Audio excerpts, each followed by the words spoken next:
In this class, we are going to discuss the objectives of the firm. कि एक firm के objectives क्या क्या होते हैं. The traditional objective of the firm has been profit maximization. Traditional means classical or for a long time. मतलब एक firm जो है उसका बेसिक या फिर काफ़ी लंबे अरसे से काफ़ी लॉन्ग टाइम से जो ऑब्जेक्टिव है, जो उसका मकसद है, वो क्या है? प्रॉफिट मैक्सिमाइजेशन, ज़्यादा से ज़्यादा प्रॉफिट गेन करना. अब प्रॉफिट है क्या? Profit equals to total revenue minus total cost. Total revenue होता है प्राइस इनटू क्वांटिटी, जो कि हमारी सेल होती है कि कितने प्राइस पे हमने कितनी क्वांटिटी को सेल किया. जो हमें किसी चीज़ को सेल करके अमाउंट मिलता है वो हमारा होता है टोटल रेवेन्यू. और टोटल कॉस्ट होता है कि प्रोड्यूसर का अपना कितना एक्सपेंडिचर लगा किसी भी चीज़ को प्रोड्यूस करने में. जितना ज़्यादा इन दोनों के दरमियान डिफरेंस होगा उतना ही हमारा प्रॉफिट हाई होगा. हमारी पूरी कोशिश ये होती है कि हमारी जो टोटल रेवेन्यू हो वो ज़्यादा से ज़्यादा हो और टोटल कॉस्ट किसी भी चीज़ को प्रोड्यूस करने में हमारा ख़र्चा कम से कम लगे. अब जब हम इसको राइज़ करना चाहते हैं और इसको फॉल करना चाहते हैं, इसको कम करना चाहते हैं, इट मीन्स कि इन दोनों का डिफरेंस जो है वो ज़्यादा करना चाहते हैं, इन दोनों की इनइक्वालिटी को बढ़ाना चाहते हैं. तो जितनी ज़्यादा इन दोनों में इनइक्वालिटी एग्जिस्ट करेगी, जितना बड़ा डिफरेंस इन दोनों में एग्जिस्ट करेगा, उतना ही हाई हमारा प्रॉफिट होगा.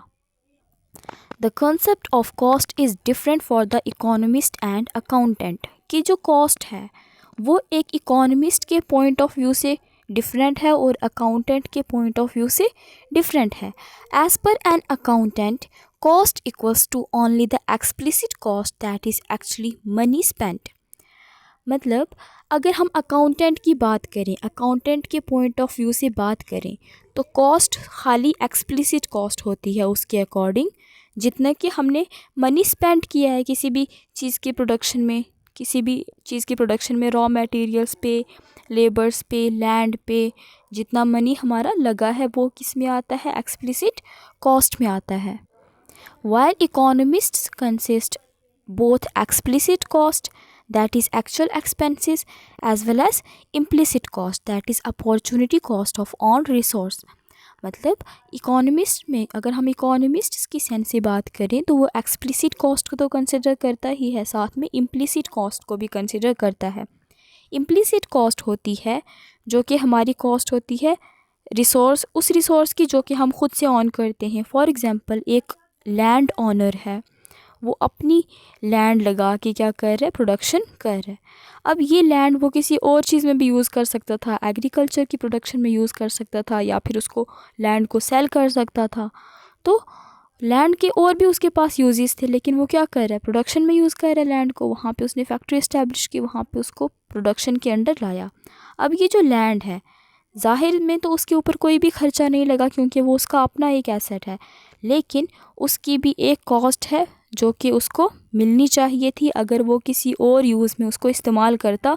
उसको हम कहते हैं अपॉर्चुनिटी कॉस्ट, और ये इंक्लूड होती है इम्प्लिसिट कॉस्ट में.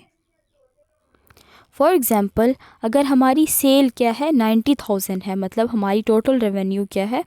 90,000 है. Out of this cost equals to 40,000. Cost मतलब हमें प्रोडक्शन में जितना खर्चा लगा है वो हमारा 40,000 है.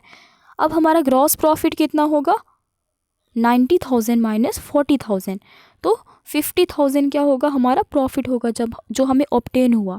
लेकिन अब ग्रॉस के सेंस में है क्योंकि अभी और भी इसमें से खर्चे हमारे निकालने बाकी हैं, जैसे दूसरे एक्सपेंसेस हो गए, जैसे एडवर्टाइजमेंट पे, और या फिर डिप्रीसिएशन में. डिप्रीसिएशन होता है जो मशीनरीज़ में वेयर एंड टेयर होगा, मतलब जो मशीन टूटेगी उसको भी तो हमें रिकवर करना पड़ेगा. अब वो भी इसी प्रॉफिट में से होगा क्योंकि यही हमने कमाया है. ठीक है, तो यहाँ पे जो 30,000 है वो उसके दूसरे एक्सपेंडिचर्स हैं जो इसके प्रोडक्शन के अलावा लग रहे हैं, मशीन्स वगैरह पे, एडवर्टाइजमेंट वगैरह पे. तो ये भी हमें प्रॉफिट में से निकालने पड़ेंगे, तब हमारे पास एक्चुअल सेंस में प्रॉफिट आएगा.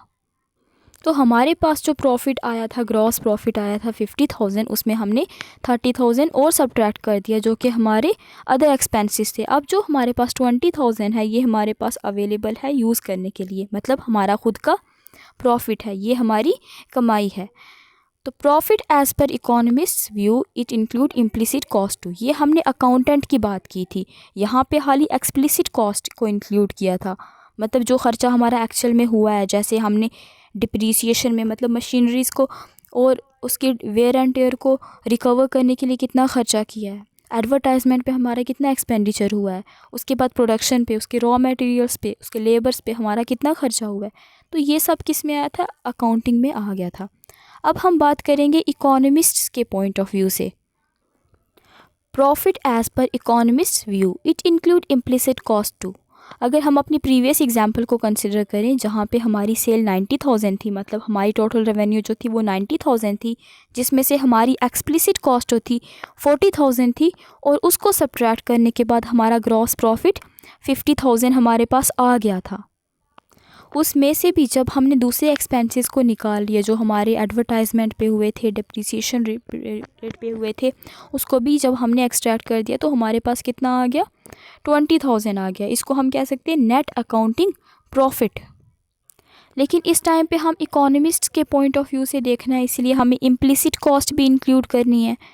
इम्प्लिसिट कॉस्ट क्या होता है, for example the on land of the owner which he sell for the 35,000, मतलब जिसको वो बेच सकता है 35,000 की, उसको वो बेच नहीं रहा है बल्कि प्रोडक्शन के लिए यूज़ कर रहा है, तो उसकी कॉस्ट कितनी होगी, फिर अपॉर्चुनिटी कॉस्ट की टर्म में होगी, तो वो 35,000 होगी। अब ये भी हमारी कॉस्ट है, हमें इसको भी सब्ट्रैक्ट करना पड़ेगा। अब इस कॉस्ट को भी जब हमने नेट अकाउंटिंग प्रॉफिट जो कि हमारा इम्प्लिसिट कॉस्ट के बगैर प्रॉफिट था उसमें से सब्ट्रैक्ट कर दिया, तो हमारा आंसर नेगेटिव में आ गया, मतलब -15,000 आ गया। तो हमने देखा कि इकोनॉमिस्ट के सेंस में तो ये एक लॉस था, जबकि अकाउंटिंग सेंस में हमें 20,000 का प्रॉफिट हो रहा था। जब हमने इकोनॉमिस्ट की बात की, इम्प्लिसिट कॉस्ट को भी कंसिडर किया, तो हमें क्या हो गया, हमारा आंसर -15,000 आ गया। तो मतलब हमें क्या हुआ, लॉस हुआ। ये नेगेटिव किसको रिप्रेजेंट करता है, लॉस को। Next is functions of profit in market, के मार्केट के अंदर जो प्रॉफिट है उसके क्या क्या फंक्शंस होते हैं। The first one is signal function, कि ये एक सिग्नल होता है, जैसे आपको ट्रैफिक सिग्नल का पता है उस तरह प्रॉफिट भी क्या होता है, एक सिग्नल का फंक्शन करता है। कहाँ पे, प्रोड्यूसर्स के लिए।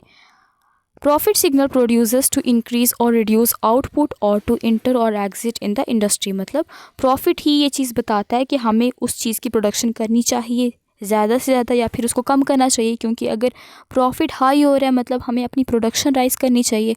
अगर प्रॉफिट ही नहीं हो रहा तो हमें प्रोडक्शन करने का कोई भी यूज़ नहीं होगा।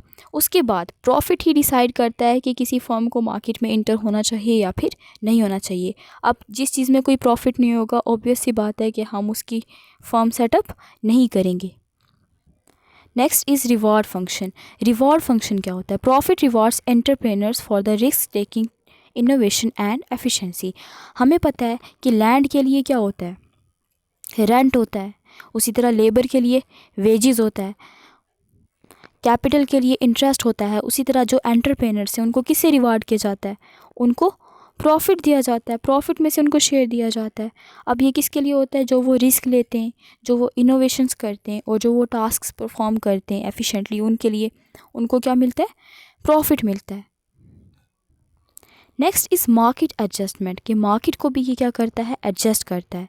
इन perfect competition high profit attracts new firms then supply rises, मतलब जो परफेक्ट कंपटीशन होता है वहाँ पे अगर प्रॉफिट बहुत ज़्यादा होगा तो क्या होगा, ज़्यादा से ज़्यादा फर्म्स उसमें प्रोडक्शन करेंगे उस चीज़ में जिसमें प्रॉफिट हाई है, तो ज़्यादा से ज़्यादा फर्म्स जब उसकी तरफ अट्रैक्ट होंगे, वो आएंगे, तो वो सारे क्या करेंगे, उस चीज़ की सप्लाई करेंगे, तो सप्लाई क्या हो जाएगी, राइज़ हो जाएगी। अब जब सप्लाई राइज़ हो जाएगी तो इसके राइज़ होने से उसकी अमाउंट मार्केट में बढ़ जाएगा, जिसकी वजह से प्राइस उसका क्या हो जाएगा, फॉल हो जाएगा। अब जब प्राइस गिर गया तो इट मीन्स कि प्रॉफिट भी क्या हो गया, नॉर्मलाइज हो गया। तो इस तरह से ये मार्केट में एडजस्टमेंट करने में हेल्पफुल होता है। अगर हम रिवर्स सिचुएशन की बात करें कि प्रॉफिट जो है वो बहुत कम है, अब बहुत सारे फर्म्स क्या करें, लीव कर रहे हैं क्योंकि उनको प्रॉफिट हो ही नहीं रहा, तो सप्लाई क्या हो जाएगी, डिक्लाइन हो जाएगी। जब सप्लाई डिक्लाइन होगी तो ऑब्वियस ही बात है मार्केट में उसकी शॉर्टेज हो जाएगी। अब जब शॉर्टेज हो जाएगी तो उसका प्राइस क्या हो जाएगा, राइज़ हो जाएगा, तो प्रॉफिट भी क्या हो जाएगा, फिर से अपने नॉर्मल रेंज पे पहुंच जाएगा। नेक्स्ट इज़ मोनोपोली प्रॉफिट, कि जो मोनोपोली को प्रॉफिट मिलता है। मोनोपोली में earn above normal profits but these are not socially beneficial. ये ज़्यादा प्रॉफिट तो कमाते हैं लेकिन इनका जो प्रॉफिट होता है वो सोसाइटी के लिए बेनिफिशियल नहीं होता, ये सिर्फ इंडिविजुअल के लिए बेनिफिशियल होता है। मोनोपोली तो एक ही सेलर होता है, अब वो अपनी मर्ज़ी से प्राइस जो है वो किसी चीज़ का सेट कर सकता है, उसके पास ये इंडिपेंडेंस होती है क्योंकि उसका कोई राइवल नहीं होता। लेकिन जो वो प्रॉफिट कमाता है वो सोसाइटी के लिए बेनिफिशियल नहीं होता। Objectives of the firm other than profit maximisation. अभी तक तो हम प्रॉफिट मैक्सिमाइजेशन की बात कर रहे थे जो कि एक ट्रेडिशनल और मोस्ट इम्पॉर्टेंट ऑब्जेक्टिव है फर्म का, लेकिन उसके अलावा भी जो फर्म है उसके और भी ऑब्जेक्टिव्स होते हैं। The first one is sale revenue maximisation. Sale revenue maximisation मतलब किसी चीज़ का प्राइस तो कम है, उतना ज़्यादा हाई नहीं है, लेकिन उसकी सेल ज़्यादा से ज़्यादा हो रही है। Firm may aims to maximise sale volume rather than profit, कि फर्म क्या करती है इसमें, उसकी एम होती है कि ज़्यादा से ज़्यादा उसकी सेल बढ़ती जाए चाहे उसका प्रॉफिट उसमें कम ही हो। Like बॉमोल्स model.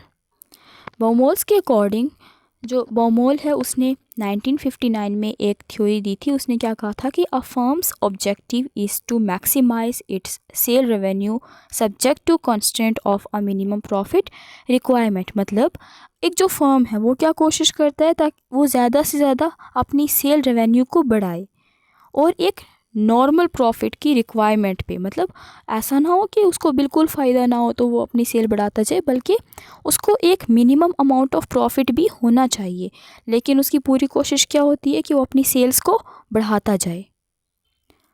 The second point is growth maximisation.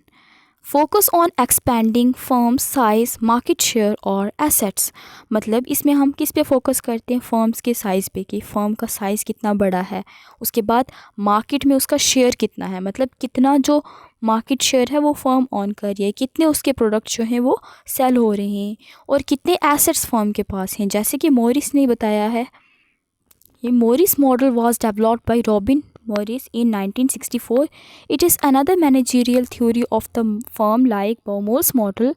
Morris believed that large modern corporations managers are more interested in the growth of firm rather than just profit। मतलब वो ये बात कह रहा है कि जो मैनेजर्स हैं और कॉरपोरेटर्स हैं जो मॉडर्न टाइम में हैं वो क्या चाहते हैं, उनकी फर्म की ग्रोथ चाहते हैं। वो खाली प्रॉफिट को मैक्सिमाइज नहीं करना चाहते बल्कि वो इंटरेस्टेड हैं ग्रोथ ऑफ फर्म में। Example, more people buying the firm's product and the firms build more factories, invest in technology and increase its value। कि ज़्यादा से ज़्यादा जो लोग हैं वो क्या करें, उसकी चीज़ को कंज्यूम करें, उसके प्रोडक्ट को ख़रीदें, उसके बाद वो क्या करें, ज़्यादा से ज़्यादा फैक्ट्रीज़ को बिल्ड करें। मतलब अलग अलग जगहों पे, अलग अलग नेशंस में वो क्या करना चाहता है, अपनी फैक्ट्रीज़ को इस्टेब्लिश करना चाहता है। उसके बाद वो टेक्नोलॉजी में इन्वेस्ट करना चाहता है ताकि उसकी वैल्यू ज़्यादा से ज़्यादा बनती जाए। अब यहाँ पे मेन पॉइंट है कि ये एक बैलेंस मेंटेन करना चाहता है। मैरिस के अकॉर्डिंग ये क्या करना चाहते हैं, एक बैलेंस मेंटेन करना चाहते हैं सेल्स ग्रोथ में और कैपिटल ग्रोथ में। जो हमारी सेल्स की ग्रोथ है वो इक्वल होनी चाहिए हमारे कैपिटल की ग्रोथ की। Balance growth of the whole firm. तो अगर ये दोनों इक्वल होंगे तो हमारी जो फर्म है उसका क्या होगा, एक बैलेंस ग्रोथ होगी। The next objective is managers utility maximisation. Utility मतलब जिसमें मैनेजर की अपनी यूटिलिटी क्या हो, बढ़ती जाए। जैसे managers may aim to maximise their own satisfaction, मतलब उनको सेटिस्फेक्शन मिलती है अलग अलग बिजनेस सेटअप करने में, वो अपनी सेटिस्फेक्शन को इंक्रीज़ करना चाहता हो, सैलरी को राइज़ करना चाहता हो, प्रेस्टीज इंक्रीज़ करना चाहता हो सोसाइटी में अपनी, और पावर इंक्रीज़ करना चाहता हो, ज़्यादा से ज़्यादा लोग उसको जाने। मतलब कुछ लोग होते हैं ना जो फेमस होना चाहते हैं कि हमारा सोसाइटी में नाम हो जाए, तो इसकी वजह से वो क्या करते हैं, फर्म को इस्टेब्लिश करते हैं, उसकी ग्रोथ के लिए मैक्सिमम एफर्ट्स लगाते हैं ताकि उनका प्रोडक्ट जो हो वो पूरी वर्ल्ड में फेमस हो जाए।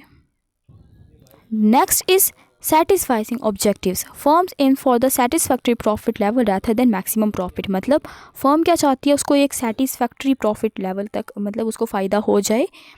वो ये नहीं चाहती कि उसको ज़्यादा से ज़्यादा प्रॉफिट हो, बल्कि एक satisfactory रेट तक उसको क्या हो जाए, प्रॉफिट हो जाना चाहिए। और ये किसके अकॉर्डिंग है, साइमंड्स की थ्योरी के अकॉर्डिंग। हर्बर्ट ए साइमन 1955 और 57 proposed the behavioural theory of the firm. इसने क्या बताया, फर्म की बिहेवियरल थ्योरी की बात की है। He criticised the traditional profit maximisation assumption, मतलब पहले ऐसा माना जाता था जो फर्म है वो सिर्फ प्रॉफिट को मैक्सिमाइज करना चाहती है, जबकि इसने इसको क्रिटिसाइज किया। He said that in the real world firms and the managers do not always maximise profit because they face limited information, time and uncertainty. मतलब ये कह रहा है कि हमेशा नहीं होता ऐसा कि जो फर्म है जो उसका प्रॉफिट मैक्सिमाइज हो जाए। इसीलिए जो मॉडर्न टाइम पे जो एक फर्म है उसकी पूरी एम क्या होती है, वो एक सेटिस्फैक्ट्री लेवल तक, जिस प्रॉफिट पे वो सेटिस्फाई हो जाए उतना वो प्रॉफिट गेन करे। अब मैक्सिमम प्रॉफिट अचीव करना क्यों पॉसिबल नहीं है, क्योंकि हमारे पास जो इन्फॉर्मेशन है, जो प्रोड्यूसर्स हैं उनके पास इन्फॉर्मेशन लिमिटेड होती है, टाइम उनके पास लिमिटेड है, उसके बाद वो अनसर्टेनिटीज़ फेस करते हैं। इसलिए जो साइमन है उसने टू कंसेप्ट इंट्रोड्यूस करा है, एक bounded rationality and satisficing behaviour. Bounded rationality क्या होता है, decision making limited by the time, knowledge and human capacity, कि हमारी जो डिसीजन मेकिंग है वो हमेशा उतनी ही ज़्यादा एफिशिएंट नहीं हो सकती। क्यों? क्योंकि हमारे पास कम टाइम होता है, लिमिटेड नॉलेज होती है, और ह्यूमन कैपेसिटी भी हमारे पास लिमिटेड होती है। ऐसा नहीं है कि हर एक बंदा जो है वो फुली केपेबल है कोई काम करने के लिए, क्योंकि ह्यूमन बींग्स तो टाइम के साथ सीखता है। अब स्टार्टिंग में ही उसके अंदर उतनी सारी कैपेसिटी नहीं आ जाती। और दूसरा है satisficing, choosing a good enough option rather than best one. मतलब हमें ये नहीं है कि हम एक बेस्ट ऑप्शन चूज़ स्टार्टिंग में कर लेंगे, बल्कि हमें टाइम टू टाइम ऐसा एक्सपीरियंस हो जाएगा, लेकिन स्टार्टिंग में हमें क्या करना होता है, हमें एक अच्छा ऑप्शन चूज़ करना पड़ता है। अब हम स्टार्टिंग में क्या करते हैं, परफेक्शन को नहीं ढूंढते, क्योंकि परफेक्ट तो बंदा टाइम के साथ होता है ना। तो स्टार्टिंग में हम काम को अच्छा करना चाहते हैं, तो वो भी यही बात कह रहे हैं कि स्टार्टिंग में हम क्या करें, अच्छे से वर्क करें। और फिर क्या, हम बेस्ट वन अगर स्टार्टिंग में ही तलाश करेंगे तो ऐसा पॉसिबल नहीं हो सकता। Behavioural model focuses on how firms actually behave, not ideal economic theory. मतलब इस मॉडल में जो हमारा साइमन का मॉडल है, इसमें हमें क्या पता चलता है कि फर्म्स एक्चुअली काम कैसे कर रही है।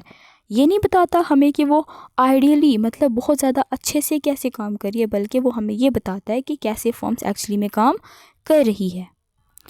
Simon's theory says firms don't maximise profit, they satisfies, they try to do well enough, not perfectly, because their knowledge and times are limited. The next objective is long run survival, कि कैसे लंबे time तक survive किया जा सके। Focus on business continuity and stability rather than short term profit. मतलब वो सिर्फ आज के फ़ायदे के अलावा जो फर्म्स हैं वो ये डिसाइड करते हैं कि कैसे वो जो एक मार्केट है उसमें लंबे अरसे तक रह सकते हैं, कैसे वो कंटिन्यू रह सकते हैं और कैसे वो स्टेबल रह सकते हैं। तो वो प्रेजेंट प्रॉफिट के बारे में नहीं सोच रहे, वो अब लॉन्ग रन प्रॉफिट के बारे में सोच रहे हैं। मतलब कैसे एक लंबे अरसे तक उनको अपना जो बिज़नेस है वो सेटअप करके रखना है। Next is risk avoidance and entry prevention, कैसे वो रिस्क को अवॉइड करते हैं। और एंट्री प्रिवेंशन, एंट्री प्रिवेंशन मतलब दूसरी फर्म्स को मार्केट में इंटर होने से कैसे वो रोकते हैं। Firms may reduce profit to deter new firms and to avoid the competition and risk. मतलब वो अपने प्रॉफिट को जानबूझ के कम कर देते हैं ताकि दूसरी जो फर्म्स हैं वो इस चीज़ से अट्रैक्ट होके मार्केट में ना आ जाएं, क्योंकि जब प्रॉफिट ज़्यादा हाई होता है तब बहुत सारी जो लोग होते हैं इसकी तरफ अट्रैक्ट हो जाते हैं, वो उसी चीज़ में अपना बिजनेस सेटअप करने लग जाते हैं। इसीलिए वो अपने प्रॉफिट को जानबूझ के कम करके रखता है ताकि दूसरे फर्म्स मार्केट में इंटर ना हो जाएं, क्योंकि ऑब्वियस सी बात है अगर वो भी मार्केट में इंटर हो जाएंगे तो उसकी जो सेल है वो डिवाइड हो जाएगी, आधे लोग उनका प्रोडक्ट ख़रीदने लगेंगे। अगर उसको 30% प्रॉफिट हो रहा है वो इसको कम करके 15% करता है, क्योंकि प्राइस को कम करके, क्यों, ताकि दूसरे इंटर ना हो। इस तरह से वो क्या करता है, कंपटीशन को, रिस्क को अवॉइड करता है।